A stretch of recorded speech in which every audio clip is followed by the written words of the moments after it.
Welcome back, friends. This is part 7 of narration. Today we will discuss sentences with emphatic do and sentences with sir or madam. Let us see how we change their speech. Look at this slide. Sentences with sir or madam.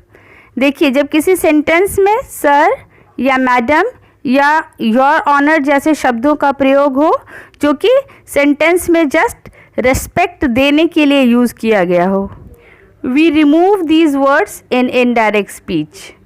Next is we use respectfully in the reporting clause and do the remaining changes as per the basic rules. जो बाकी basic video में मैंने बताया है change of speech का, वही follow करते हैं. Let us observe through examples. See the first example. Seema said to the principal, "Sir, I have not worked in this week." तो indirect कैसे बनाएंगे? Seema told the principal respectfully. तो sir का word का use नहीं करेंगे, उसकी जगह पर हम respectfully लिखेंगे. फिर that कनेक्टर लगाएंगे और चेंज ऑफ प्रोनाउन का रूल फॉलो करेंगे. I according to the subject would be she. उसके बाद have not है, प्रेजेंट परफेक्ट है तो चेंज ऑफ टेंस का रूल फॉलो करेंगे, हैड नॉट बनाएंगे. Then worked in that week, this week है तो उसको हम दैट वीक बना देंगे. तो finally you get the sentence. Seema told the principal respectfully that she had not worked in that week. See the next example. Sonal said, madam do I need to stay here. तो कैसे बनाएंगे? Sonal respectfully asked. और ये yes no type sentence है, इसलिए इसमें if या weather का प्रयोग करेंगे. Whether she needed to stay there. Need needed में चेंज हो जाएगा और हियर देयर में चेंज हो जाएगा. See the next. The lawyer said to the जज, your honour the culprit is lying. तो इनडायरेक्ट कैसे बनाएंगे? द लॉयर टोल्ड द जज respectfully that the culprit was lying. Next example देखिए. She said to the teacher, Sir, I did not understand this topic. तो इसका indirect कैसे बनाएंगे? She told the teacher respectfully that she had not understood the topic.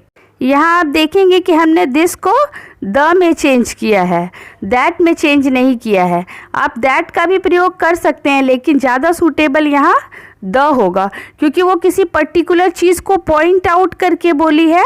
Adjective की तरह यहाँ पे this use हुआ है, तो इसको हम कभी कभी द में भी प्रयोग करते हैं जब किसी पर्टिकुलर चीज़ को पॉइंट आउट करके बोला जाता है ना.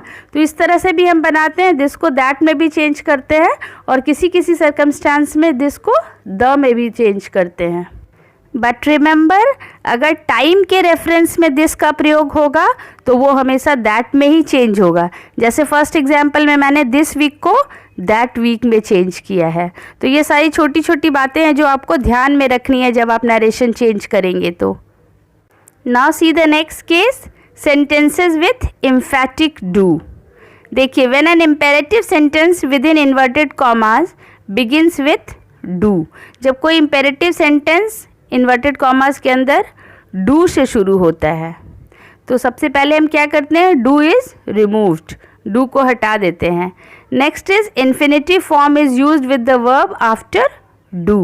do के बाद जो verb होगा उसके पहले हम to लगाकर इनडायरेक्ट बनाएंगे. नेक्स्ट देखिए, डू द रिमेनिंग चेंजेस. और बाकी के चेंजेस जैसे बेसिक रूल्स में होते हैं वैसे ही होंगे. Let us see the examples. See the first one here.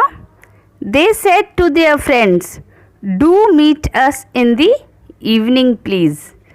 तो कैसे बनाएंगे?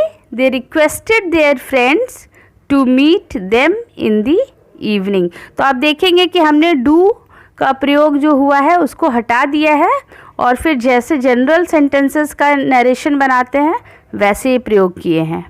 नेक्स्ट देखिए. He said to me, do reply soon. तो इनडायरेक्ट कैसे बनाएंगे? He asked me to reply soon. या फिर हम ऐसे भी बना सकते हैं, he requested me to reply soon. तो आप देखेंगे कि हम रिपोर्टिंग वर्ब को चेंज किए और उसके बाद इन्फिनेटिव फॉर्म यूज़ किए हैं वर्ब का।